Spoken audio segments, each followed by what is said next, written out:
दोस्तों नमस्कार। दोस्तों ये क्वाड्रेटिक इक्वेशन का चैप्टर है, चैप्टर 4 सीबीएसई बोर्ड का 10th क्लास का।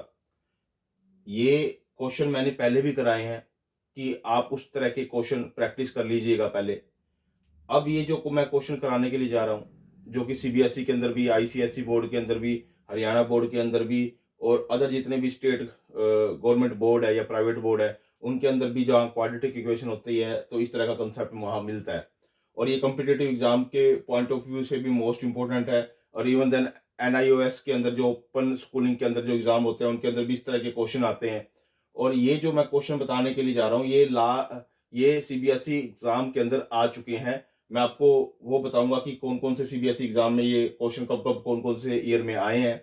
आप इस क्वेश्चन को देखना और इनकी प्रैक्टिस करना। मैं आज वो आपको सारे के सारे क्वेश्चन बताऊंगा पार्ट वाइज कि जो क्वेश्चन सीबीएसई ने अपने एग्जाम में दिए हैं। जो फर्स्ट क्वेश्चन है, फर्स्ट क्वेश्चन क्या दे रखा है हमें, 25x इंटू में x प्लस में 1 is equal to -4। First of all हमें 25x को अंदर मल्टीप्लाई करना है। 25x स्क्वायर हो गया, फिर इसको इससे मल्टीप्लाई करना है, 25x हो गया और साथ में ये -4 था, इसको इधर ले आए, 4 हो गया और इज इक्वल टू 0। अब मुझे क्या करना होता है, बाय स्प्लिटिंग मेथड से इसको मिड टर्म को स्प्लिट करना होता है और इसके ऐसे दो फैक्टर बनाने होते हैं जिनका प्रोडक्ट तो इन दोनों के प्रोडक्ट के बराबर आए और जिनका एडिशन इन इसके बराबर आए 25x के। तो मेरे पास 20x और 5x ऐसे दो फैक्टर हैं जिनकी मैं मल्टीप्लाई करता हूं तो मेरे पास इन दोनों की मल्टीप्लाइकेशन के बराबर आते हैं, फर्स्ट और लास्ट के। और इनकी एडिशन करता हूं तो 25x आता है। तो फर्स्ट ऑफ ऑल अब मैं यहाँ पर क्या लूंगा कि मुझे यहाँ से कॉमन लेना है। मैंने 5x कॉमन लिया, तो 5x कॉमन लेने के बाद यहाँ पर 5x प्लस में 4 रह गया। यहाँ से दोनों में से 1 कॉमन लिया तो यहाँ 5x प्लस में 4 रह गया। अब इसमें से और इसमें से आप 5x प्लस में 4 कॉमन ले सकते हो, दोनों में कॉमन है, मैंने कॉमन ले लिया और एक बच गया 5x प्लस में 1, ये बच गया। अब दोनों को 0 के इक्वल रख दो, इसको भी 0 के इक्वल और इसको भी 0 के इक्वल, 0 के इक्वल रखा। यहाँ से जो x की वैल्यू आ गई -1/5 आ गई और यहाँ से जो x की वैल्यू आ गई -4/5 आ गई। ये दो इसके फैक्टर आ गए क्वाड्रेटिक इक्वेशन के, ये दो फैक्टर हमने सोल्व कर दिए। अब जो सेकंड क्वेश्चन है वो सीबीएसई एग्जाम के अंदर 2014 में ये क्वेश्चन आ चुका है। यानी कि इस क्वेश्चन को आप बड़े ध्यान से देखना। 16x माइनस में 10 बाई में x इज इक्वल टू 27। अब ये जो क्वेश्चन है इसका पहले मैं एलसीएम लूंगा, यहाँ 1 लगा के मैंने एलसीएम लिया, यहाँ x आ गया। तो x को अगर इससे बार मल्टीप्लाई करेंगे तो 16x स्क्वायर आ जाएगा, 16x स्क्वायर आ जाएगा। और इसको अगर 10 बाई में x है तो ये x से x कट गया तो 10 आ गया, इज इक्वल टू 27। x को इधर मल्टीप्लाई करेंगे, इधर पॉजिटिव है तो इधर ट्रांसपोर्ट होकर इधर ले आएंगे, क्रॉस भी मैंने साथ के साथ कर दिया और इधर भी ले आया मैं ट्रांसपोर्टेशन करके। 16x स्क्वायर माइनस में 27x माइनस में 10 इज इक्वल टू 0। अब 27 -27x के ऐसे दो फैक्टर बनाओ जिनकी मल्टीप्लीकेशन करे तो 160x स्क्वायर आए माइनस का और एडिशन करे तो -27x आए। तो इसको कौन से दो फैक्टर बनते हैं, -32x प्लस में 5x। ये ऐसे इसके दो फैक्टर है। अगर मैं इनकी एडिशन करता हूं तो -27x आता है और इनकी दोनों की मल्टीप्लीकेशन करता हूं तो 160x स्क्वायर आता है माइनस का। तो मैं फर्स्ट इसमें से दोनों में से कॉमन लूंगा, कॉमन लेने के बाद मेरे पास क्या आ गया, 16x मैंने कॉमन लिया, यहाँ पर x माइनस में 2 आ गया, इसमें प्लस का 5 कॉमन लिया तो x माइनस में 2 आ गया। अब दोनों में x माइनस में 2 कॉमन है तो मैंने x माइनस 2 ले लिया एक तो, और एक होगा 16x प्लस में 5। 16x प्लस 5 को 0 के इक्वल रख दिया और इसको भी मैंने 0 के इक्वल रख दिया। और ये 0 के इक्वल रखने के बाद मेरे पास वैल्यू आ गई, x की वैल्यू -5/16 और x माइनस में 2 की इधर इज इक्वल टू 0 रखा तो x की वैल्यू आ गई 2। यानी कि ये जो क्वेश्चन है वो सीबीएसई एग्जाम के अंदर 2014 में ये क्वेश्चन आ चुका है, यानी कि मोस्ट इंपोर्टेंट क्वेश्चन है ये भी। अब इसके बाद जो हमारा थर्ड क्वेश्चन है 16x स्क्वायर प्लस में 11x प्लस में 3, ये भी सीबीएसई एग्जाम के अंदर 2010 के अंदर ये क्वेश्चन आ चुका है। तो इसके मैंने क्या करूंगा, जो ये मेरे पास 6x स्क्वायर है इसको मैं 3 से मल्टीप्लाई करके चेक करूंगा, 18x स्क्वायर आता है तो 11x के मैं वो फैक्टर बनाऊंगा जिनकी मल्टीप्लीकेशन करे तो 18x स्क्वायर आए और एडिशन कर दो 11x आए। तो वो दो फैक्टर मेरे पास है 9x प्लस में 2x।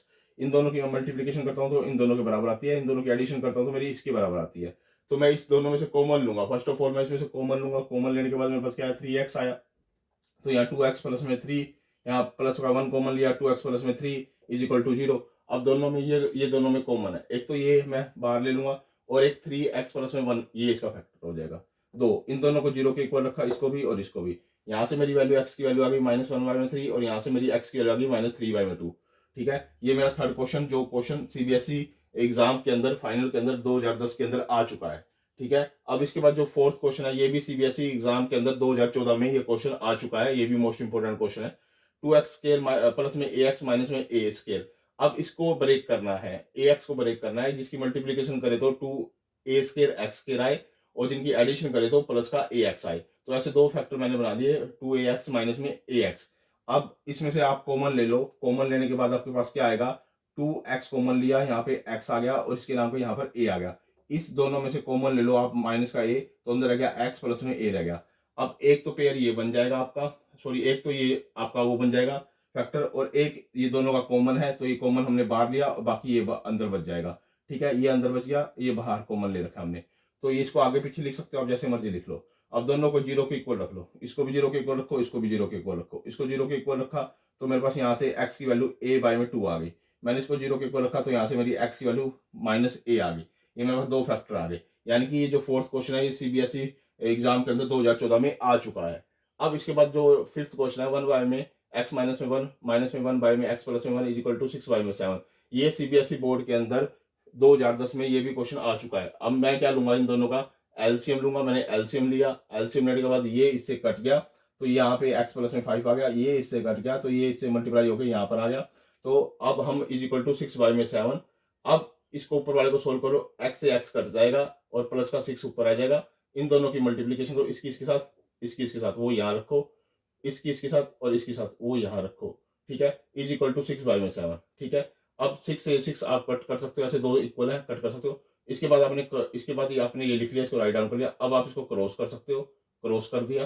क्रॉस करने के बाद मेरे पास ये इक्वेशन आ गई। अब 7 को ट्रांसपोज होकर इधर ले आओ, x के प्लस में 4x माइनस में 12 हो गया। अब 4 को इस तरह से ब्रेक करो क्योंकि मल्टीप्लीकेशन करे तो माइनस 12x के आए और एडिशन करे तो 4x आए। तो मेरे 6x और माइनस का 2x ऐसे फैक्टर बनते हैं, यानी x के प्लस में 6x माइनस में 2x माइनस में 12 इज इक्वल टू 0। ये मेरे फैक्टर बनते हैं। अब इन दोनों में से कॉमन ले लो आप, x कॉमन ले लिया तो x प्लस में 6, इस दोनों में से कॉमन ले लो 2 माइनस का 2 x प्लस में 6। अब इसके बाद क्या है, x माइनस में 2, एक तो ये आ जाएगा और एक दोनों में ये कॉमन है तो ये कॉमन मैंने बाहर ले लिया, यानी एक x माइनस में 2 हो जाएगा और ये दोनों का एक कॉमन बाहर ले लिया, यानी कि इन दोनों में से कॉमन ले लो। x माइनस में x प्लस में 6 बाहर कॉमन ले लिया तो अंदर क्या रह जाएगा, x माइनस में 2। तो मैंने ये दोनों फैक्टर लिख दिए। अब इन दोनों को जीरो के इक्वल रख दो, इसको भी जीरो के इक्वल रखा है और इसको भी जीरो के इक्वल रखा है। ठीक है, दोनों को जीरो के इक्वल रखा तो यहाँ से x की वैल्यू 2 आ गई और यहाँ से x की वैल्यू माइनस 6 आ गई। दोस्तों जो मैंने आज आपको क्वेश्चन बताए हैं क्वाड्रेटिक इक्वेशन के, मोस्ट इंपोर्टेंट क्वेश्चन है, स्प्लिटिंग मेथड के क्वेश्चन है। ये 2014 के अंदर, 2010 के अंदर, 2014 के अंदर, 2010 के अंदर ये क्वेश्चन आ चुके हैं। मोस्ट इंपोर्टेंट क्वेश्चन है, आप इसकी प्रैक्टिस कीजिए और इसको आप शेयर भी कीजिए, लाइक भी कीजिए, कमेंट भी कीजिए और मेरे चैनल को सब्सक्राइब भी कीजिए। मोस्ट इंपोर्टेंट क्वेश्चन मैं बात बताने जा रहा हूँ, ये पार्ट 1 था। इसी तरह से मैं अगले नेक्स्ट पार्ट बनाऊंगा जिसमें ये पहले से ही क्वेश्चन आ चुके हैं एग्जाम में। आज मैं आपको वो सारे के सारे क्वेश्चन बताने के लिए जा रहा हूँ। ओके दोस्तों, धन्यवाद।